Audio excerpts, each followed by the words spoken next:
At 40, I thought I had all the time in the world.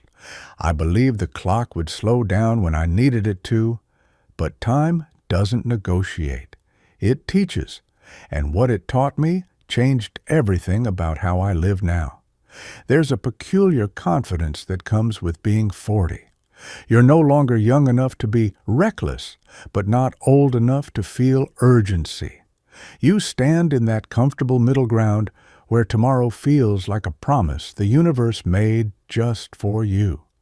I lived there once, in that space where I believed I had endless time to say the things that mattered, to do the things I'd been putting off, to show up for the people I loved in the ways they deserved. I postponed conversations that felt too heavy. I delayed dreams because starting them felt overwhelming. I assumed the people in my life would always be there, waiting patiently while I got my life in order, while I found the right moment, while I became ready. That word, ready, became my favorite excuse. I wasn't ready to have that difficult conversation with my father. I wasn't ready to pursue the passion I'd shelved. I wasn't ready to tell certain people how much they meant to me. And because I wasn't ready, I waited. The truth is, 40 felt safe. My parents were still alive. My friends were healthy. My own body mostly did what I asked of it. There were no immediate crises forcing my hand, no urgent deadlines demanding I act. So I didn't. I moved through my days with the unspoken belief that life would wait for me to catch up, that tomorrow would always arrive with the same opportunities today offered. I told myself I was being practical. There would be a better time to reconcile old wounds. There would be a clearer path to starting that project. There would be a moment when expressing vulnerability wouldn't feel so risky. I was saving these important things for later, like treasures I'd open when the moment was just right. But what I didn't understand then was that I wasn't saving anything. I was just letting time pass while holding on to intentions that never became actions. Looking back now, I see how seductive that illusion was. It required nothing of me. It asked for no courage, no discomfort, no risk. It let me feel virtuous about my intentions while never testing whether I'd follow through. I could tell myself I was a good son who would eventually have that heart-to-heart with his father. I could believe I was a loyal friend who would make time for deeper connections soon. I could imagine myself as someone who would live boldly, just not quite yet. The comfortable lie of midlife is that waiting costs us nothing. We think of it as a neutral choice, a pause button we can press without consequence. But time doesn't pause. It moves forward, whether we're ready or not, whether we've acted or not, whether we've said what needed saying or kept it locked inside. And every day we wait is a day that won't come back, carrying with it a chance we'll never have again. At 40, I didn't understand that time wasn't my servant. I thought I was in control, that I could dictate the pace of my life, that I could hold off on what mattered until everything aligned perfectly. I didn't realize I was living in a beautiful, dangerous fantasy where tomorrow was guaranteed and loss was something that happened to other people. The awakening came the way it often does, suddenly, without warning, and with a finality that left no room for negotiation. My older brother called on a Tuesday morning. Our father had collapsed. By the time I reached the hospital, he was gone. Just like that. No warning, no gradual decline that might have prompted me to act sooner. No chance to have the conversation I'd been saving for the right moment. I stood in that sterile hospital room, staring at a man who had been alive hours before, and something inside me shattered. Not just grief, though that came in waves that threatened to pull me under. It was something deeper, a sudden, terrible clarity about all the time I'd wasted believing I had more of it. Every postponed visit, every phone call I'd meant to make. Every moment I'd chosen comfort over connection because I thought there would always be another chance. The funeral was a blur, but I remember standing at the reception afterward, listening to people share stories about my father. There were dimensions of him I'd never known, parts of his life he'd never shared with me because I'd never asked. I'd spent 40 years as his son and somehow never got around to really knowing him. I'd been too busy, too distracted, too convinced that we'd have time later for those deeper conversations. That loss became a mirror, and what I saw reflected back was uncomfortable. I looked at my other relationships and saw the same pattern. My mother growing older while I made mental notes to call more often but rarely did. My closest friends from college, people who had shaped who I was, now reduced to birthday messages and occasional likes on social media. My own children, growing up fast forward while I promised myself I'd be more present next week, next month, next year. I realized I'd been living as if life were a dress rehearsal, as if the real living, the real connection, the real purpose would begin later, once I'd checked off enough boxes, once circumstances aligned, once I felt ready. But standing there, having lost my chance forever with one of the most important people in my life, I understood with devastating clarity that this was it. This was the real thing, and I'd been sleepwalking through it. The weeks after the funeral were strange. Grief has a way of stripping everything down to what's essential. The things I'd thought were so important, the work deadlines, the social obligations, the endless mental list of tasks, suddenly felt weightless. What haunted me were the absences, the conversation we never had, the fishing trip I'd kept postponing, the simple words, "I love you," that I'd said too rarely because they felt awkward, because we weren't that kind of family, because I thought there would always be time later. But it wasn't just about my father. His death had pulled back a curtain, and now I could see the truth I'd been avoiding. My mother wouldn't live forever. My friends weren't frozen in time. My own health, which I'd taken for granted, wouldn't last indefinitely. Even my children's childhoods were finite, racing past while I convinced myself I'd be more present once work settled down, once things got less busy, once life got easier. I started noticing things I'd been blind to before. How my mother's hand shook slightly when she poured tea. How my best friend from high school had stopped reaching out after I'd canceled plans too many times. How my daughter had stopped asking me to read bedtime stories because I'd said maybe tomorrow too often. Time had been teaching me all along, but I hadn't been paying attention. Now, standing in the wreckage of my father's death, I finally had no choice but to listen. In the months that followed, I became acutely aware of all the words I'd left unspoken, not just with my father, but with everyone I loved. It was as if his death had opened my ears to a deafening silence, the quiet weight of everything I'd meant to say, but never did. The apologies I'd been too proud to offer, the gratitude I'd felt, but never expressed. The love I'd assumed was understood without needing to be voiced. I thought about my mother, who had raised me with a patience I'd never acknowledged. How many times had I meant to tell her thank you? How many moments had I let pass without saying that I saw her sacrifices, that I understood now what she'd given up for us?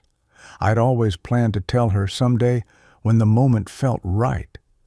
But what I was learning, painfully, was that the right moment was any moment I had breath in my lungs and she had ears to hear. There was my college roommate, the one who'd talked me through my darkest period when I'd nearly dropped out. He'd probably saved my life, or at least my future, and I'd never properly told him what that meant. We'd stayed in touch over the years, but our conversations had become surface level. I'd never circled back to say, "You changed everything for me." I'd assumed he knew.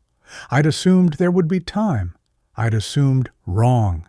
And my brother, we'd grown apart over a disagreement so old neither of us could remember what started it.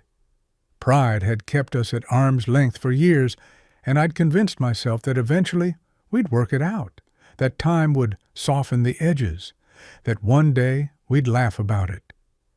But time doesn't heal what we don't tend to.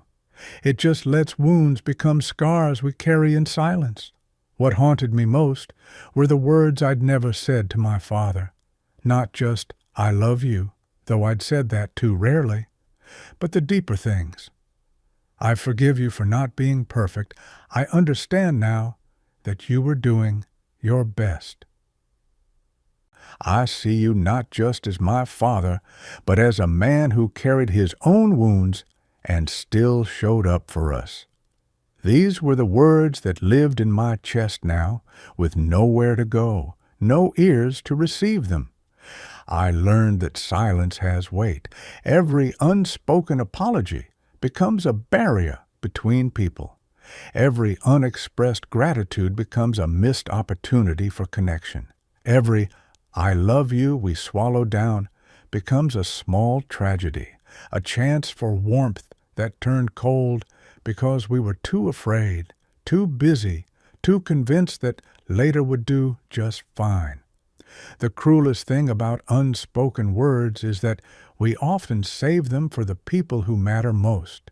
We're careful and polite with acquaintances, but with family, with old friends, with the people who've earned our vulnerability, we hold back. We assume they'll always be there. We assume they know. We assume we'll get around to it, and then one day we can't, and the words we carried become stones we'll hold forever. I started making a list, not on paper but in my mind, of all the people I'd been taking for granted. The list was longer than I wanted to admit. My wife, who I'd stopped thanking for the 1,000 small things she did.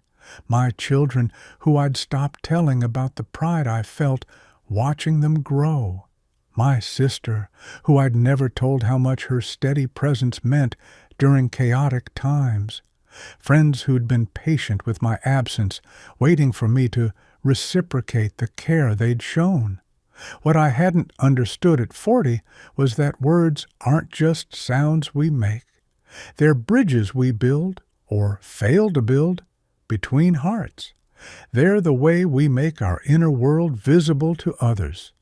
They're how we turn feelings into connection. And when we hold them back, convinced there will be time later, we're not protecting anything. We're just choosing isolation over intimacy, safety over truth. Time was teaching me that love unexpressed might as well not exist. That unspoken gratitude doesn't comfort anyone. That apologies delayed become resentments that calcify. That the words we save for later often never get said at all, and the people who deserve to hear them live and die without knowing what they meant to us. Standing in the aftermath of loss, I began to see my life differently. The lens through which I'd viewed everything, what mattered, what deserved my attention, what defined success, started to shift. All the things I'd been chasing suddenly looked hollow. All the things I'd been taking for granted suddenly glowed with importance. I realized I'd been living according to a value system I'd never consciously chosen. Society had handed me a script: climb the ladder, accumulate achievements, stay busy, optimize everything. And I'd been following it faithfully. I measured my worth in productivity. I measured my days in tasks completed. I measured my life in milestones. But standing at my father's grave, none of that meant anything. What mattered wasn't the promotion I'd worked 80-hour weeks to earn. It wasn't the awards collecting dust on my shelf. It wasn't the impressive title on my business card or the size of my retirement account. What mattered were the moments I'd been too distracted to fully inhabit, the dinner tables where I'd been physically present but mentally elsewhere, the bedtime stories I'd rushed through to get back to email, the sunsets I'd barely noticed because I was already thinking about tomorrow. I started asking myself a different question, not what do I want to accomplish, but what do I want to have been present for? Not how can I be more successful, but how can I be more fully here? The shift seemed small, but it changed everything. I looked at my calendar, packed with obligations I'd agreed to out of some vague sense that I should, and I saw how little space I'd left for what actually nourished me. Time with my mother while she was still here, long conversations with my wife that went nowhere and everywhere, throwing a baseball with my son, not as a scheduled activity, but as a moment of simple joy, reading with my daughter without checking my phone every 5 minutes. What I'd been calling priorities weren't priorities at all. They were just urgencies, demanding my attention through sheer loudness. The truly important things, relationships, presence, connection, meaning, these were quiet. They didn't shout. They didn't set off alarms. They just waited patiently while I gave my energy to everything else, until one day they were gone. I began to strip away what didn't matter, not dramatically, not all at once, but deliberately. I resigned from committees I joined out of obligation. I stopped saying yes to invitations I'd only accept out of guilt. I cleared space in my life the way you'd clear clutter from a room, making room for what actually belonged there. And in that space, I found something I'd been missing without realizing it. Peace.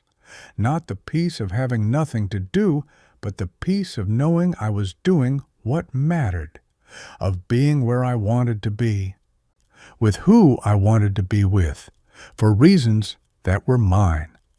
I stopped waiting for my life to begin after the next goal was reached. I stopped postponing joy until circumstances were perfect. I stopped treating the present moment as an obstacle between me and some better future. This was it. This was life, happening right now, asking only that I show up for it. The people in my life noticed. My wife said I seemed lighter, more present. My children stopped competing with my phone for attention. My mother's face brightened when I called, not because I was calling more often, though I was, but because she could hear that I was actually there, fully engaged, not counting the minutes until I could move on to the next task. I learned that redefining what matters isn't about rejecting ambition or responsibility.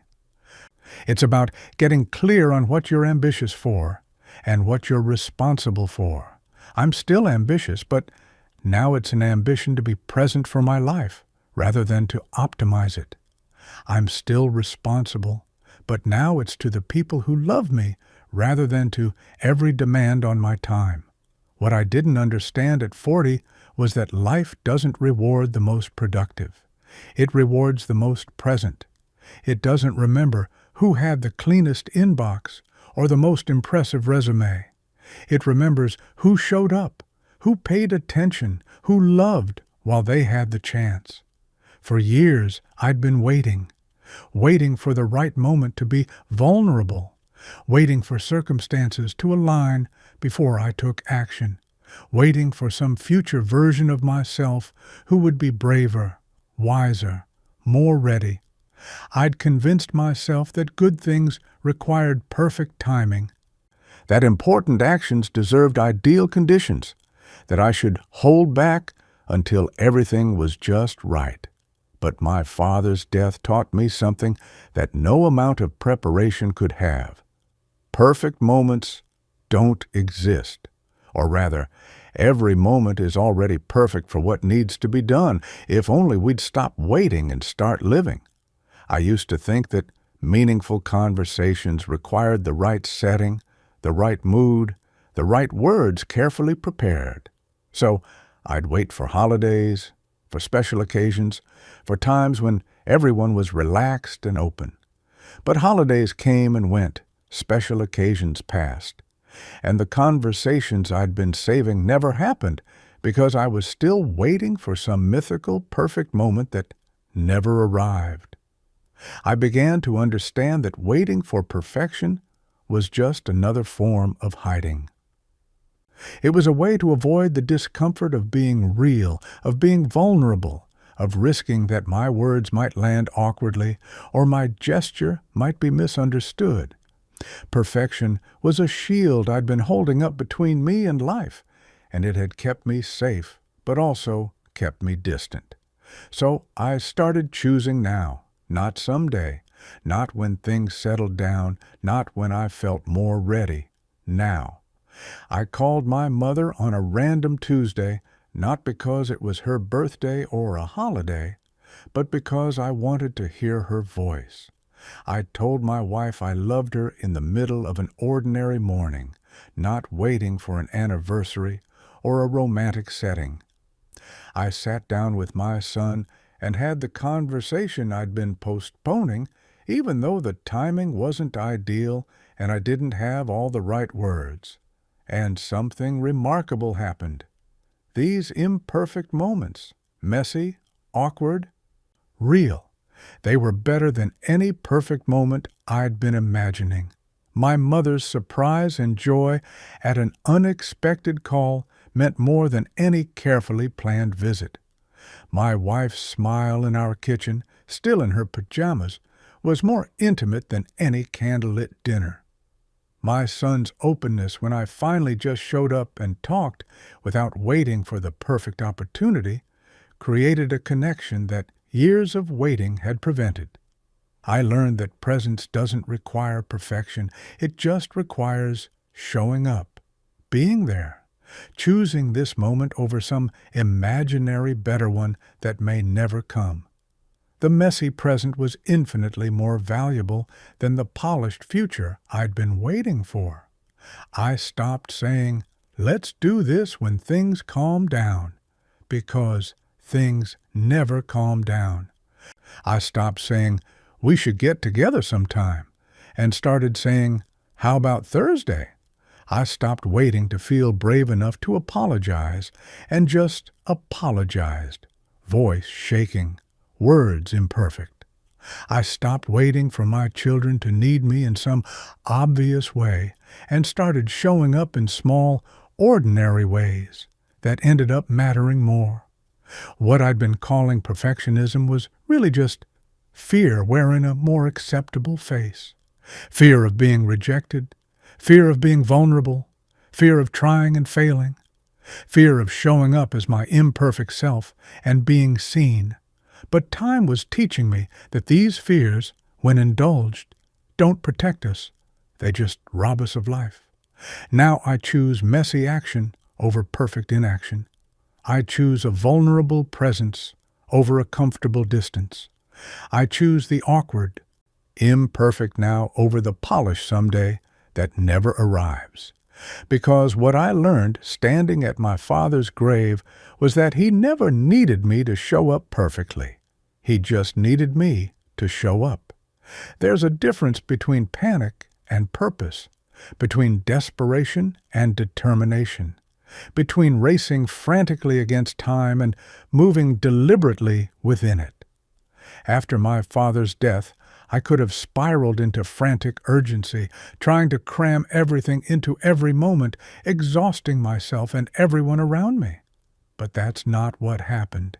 Instead, I found something calmer and more sustainable: intentional urgency. Intentional urgency means living with clear eyes about time's limits while staying grounded in each moment. It means understanding that my time with the people I love is finite without letting that understanding push me into anxiety. It means acting with purpose, not panic. Making choices consciously, not compulsively. I started treating my days differently, not by packing them fuller, but by being more deliberate about what filled them. Each morning, I'd ask myself, if this were my last day with these people, would I be spending it this way? Not to be morbid, but to be honest. And often the answer was no. I was spending too much time on things that didn't matter, leaving too little for what did. So I began making different choices. When my mother called, I answered, even if I was in the middle of something. When my children asked for my time, I gave it, not the distracted scraps left over after everything else. When my wife suggested we take a walk, I said yes, leaving the dishes, the email, the endless list of tasks that would still be there tomorrow. This wasn't about abandoning responsibility. I still showed up for work, paid bills, met obligations. But I stopped letting the urgent crowd out the important. I stopped treating everything as if it deserved equal weight. Some things matter more than others, and I finally started living like I knew that. I also stopped putting off experiences I'd been saving for someday. That trip with my college friends I'd been postponing for years, we took it. The guitar I'd always wanted to learn to play, I started taking lessons. The national parks I'd been meaning to visit with my family, we went. Not recklessly, not irresponsibly, but deliberately, knowing that someday is a place we never actually arrive. What surprised me was how this shift changed, not just how much I did, but how I felt doing it. I'd expected that living with greater awareness of time's limits would make me anxious, would fill my days with a desperate urgency that stole my peace. Instead, the opposite happened. I became calmer, more present, more grateful, because when you know that time is precious, you stop wasting it on resentment, on grudges, on staying angry about things that don't matter. You forgive more quickly. You let go more easily. You choose joy over being right, connection over winning arguments, presence over productivity. I learned to notice the ordinary moments that had been invisible to me before. My wife's hand in mine while we watched television, my son's laughter echoing through the house. My daughter's questions about everything, her mind so curious and alive. My mother's stories, repeated but precious. These weren't interruptions to my real life. They were my real life, and I'd been too busy to notice. Intentional urgency also meant becoming comfortable with saying no. No to opportunities that didn't align with what mattered. No to obligations that drained rather than nourished. No to people who wanted my time but didn't deserve it. This wasn't selfishness. It was stewardship. I had limited time and energy, and I owed it to the people I loved to spend it wisely. What I didn't understand at 40 was that urgency without intention is just chaos, but intention without urgency is just dreaming. The sweet spot is holding both, knowing that time is short while staying grounded in each moment. Moving with purpose, but not with panic. Living fully, but not frantically. If I could sit down with my 40-year-old self now, here's what I would say. Not with judgment, because I know he was doing his best with what he understood, but with the clarity that only comes from loss, from learning the hard way what matters and what doesn't. I would tell him that the people you love won't wait forever, not because they choose to leave, but because life doesn't guarantee anyone tomorrow. That father you keep meaning to have a deeper conversation with, that friend you keep promising to visit, that spouse you assume will always be there, they're all on borrowed time just like you. Stop saving the good china. Stop waiting for special occasions. Every ordinary day is a gift you're taking for granted. I would tell him that busyness is not the same as living. That having a full calendar doesn't mean having a full life. That all those things you think are so important, the meetings, the obligations, the tasks that seem urgent, most of them won't matter a year from now, let alone a lifetime from now. But the moments you miss with people you love, those will haunt you. The conversations you postpone, the time you don't make, the presents you withhold while you chase things that don't matter, that's what you'll regret. I would tell him that vulnerability is not weakness, that saying, "I love you" out loud doesn't make you soft, it makes you brave. That admitting you were wrong doesn't diminish you, it frees you. That asking for forgiveness isn't defeat, it's healing. All the walls you're building to protect yourself, they're not protecting anything. They're just keeping you isolated, keeping you from the connection you're hungry for, but too afraid to reach for.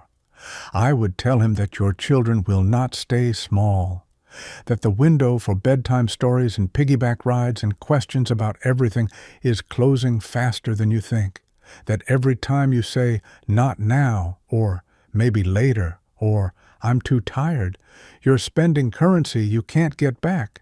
They won't remember how much you worked or how clean the house was. They'll remember whether you were there, whether you looked them in the eye, whether they felt like they mattered more than your phone. I would tell him that his body won't always do what it does now, that the energy he's taking for granted, the health he's assuming will last forever, that's temporary. One day he'll wish he'd hiked more mountains, taken more walks, used his strength while he had it. Not because exercise is virtuous, but because movement is joy, and someday it won't come so easily. I would tell him that someday is a lie we tell ourselves to avoid living today, that there is no perfect moment coming where everything will align and risk will disappear and action will be easy. There's only now, imperfect and uncertain, and asking for your courage. The life you're waiting to start, the person you're waiting to become, the changes you're waiting to make, they're all waiting on you to stop waiting. I would tell him that his parents are aging whether he notices or not, that his mother's memory is getting hazier, his father's steps slower, their time running out while he's too busy to call more than once a week, that he'll stand at their funerals one day and wish desperately for one more conversation, one more hug, one more chance to say the things he's been assuming they already know. I would tell him that time doesn't care about your excuses, that it won't slow down because you're not ready, that it won't wait while you build the perfect life before you start living it, that it's moving forward right now, this moment, carrying away chances you'll never get back while you're convinced there will always be more. But most of all, I would tell him this. You think you're saving the important things for later because you're being responsible, being practical, being smart. But you're not.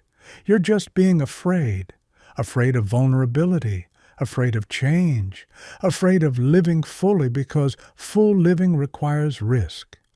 And that fear, dressed up as patience and planning, is costing you everything that matters. I would tell him it's not too late. that he can start now, today, this moment, that he can call his father and have that conversation, that he can sit with his children and really be there, that he can tell his wife she's the best thing in his life, that he can reach out to old friends and rebuild what time and distance have worn down, that he can stop sleepwalking through his one precious life and wake up to it while there's still time. But I can't tell him. That version of me is gone, along with the chances he missed. All I can do is live differently now, with the wisdom that came too late for some things, but not for everything, and hope that maybe someone else, someone standing where I stood, will hear these words and choose differently, will choose presence over perfection, action over waiting, now over someday, because time doesn't teach gently. It teaches through loss, through absence, through the weight of what can never be recovered. But if you're willing to listen before loss demands it, if you're willing to see what I couldn't see at 40, then maybe you won't have to learn the way I did. Maybe you can start living fully now, while everyone you love is still here to share it with you. That's what I would tell my 40-year-old self. But more importantly, that's what I'm